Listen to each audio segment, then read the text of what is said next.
So now to sanctioning Russian oil and gas. Boris Johnson today said he will announce an energy supply strategy soon, but the UK must go step by step to wean us off Russian resources. Tomorrow, the European Commission will publish a plan that could result in imports of gas being cut by almost 80%. And in the US, the Biden administration is considering moving ahead with a ban on Russian oil imports to America.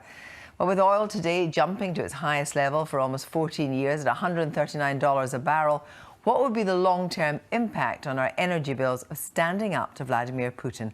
Our economics editor Ben Chu is at the Newsnight wall.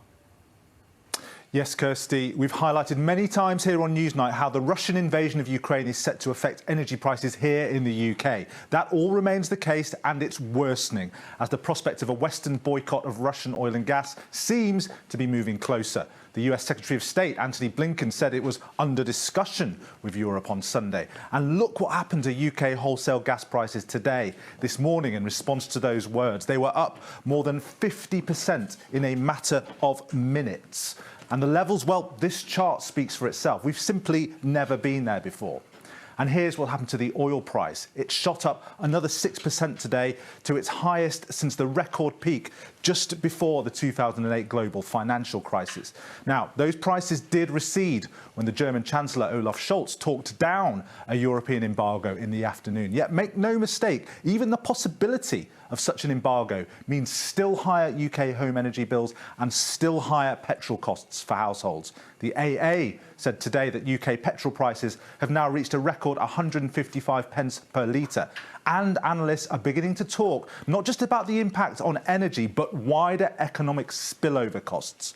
The Resolution Foundation will release a report tomorrow that projects a fall in the typical real non-pensioner income of 4% in 2022-23. That's a hit of around £1,000 per household. This is a scale of decline that has not been seen outside of recessions, highlighted by the red circles here. Yes, the R word, recession, is being used more and more by analysts. They say there is momentum in the UK economy coming out of the pandemic.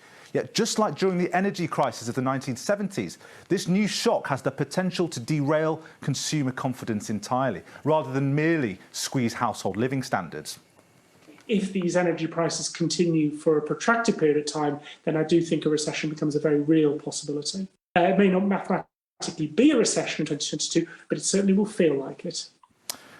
And the spotlight is moving to what the government will do to shield people from that impact. In February, the Chancellor unveiled a £350 per household loan scheme to help the least well-off cope with spiking energy costs. But February was another world. In February, wholesale gas prices were 193p a therm, and now they're 3.5 times higher. And oil, well, that's 40% more expensive than it was in February. The Chancellor has another fiscal statement due on the 23rd of March. Treasury sources today sought to downplay the idea that there will be a new financial support package for households, but many analysts are not convinced. The idea of the government standing by and just seeing how this plays out is not reasonable.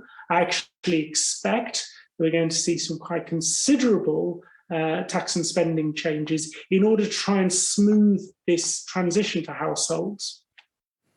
The price of energy traded in global markets might seem remote and distant from people's everyday lives, but be in no doubt they matter for every UK household. And in the face of what can only be described as the eruptions in markets set off by the Russian invasion of Ukraine, many think the important question is not whether Rishi Sunak will feel compelled to provide support, but how much. Kirsty. Thank you, Ben. We're joined now by former Dutch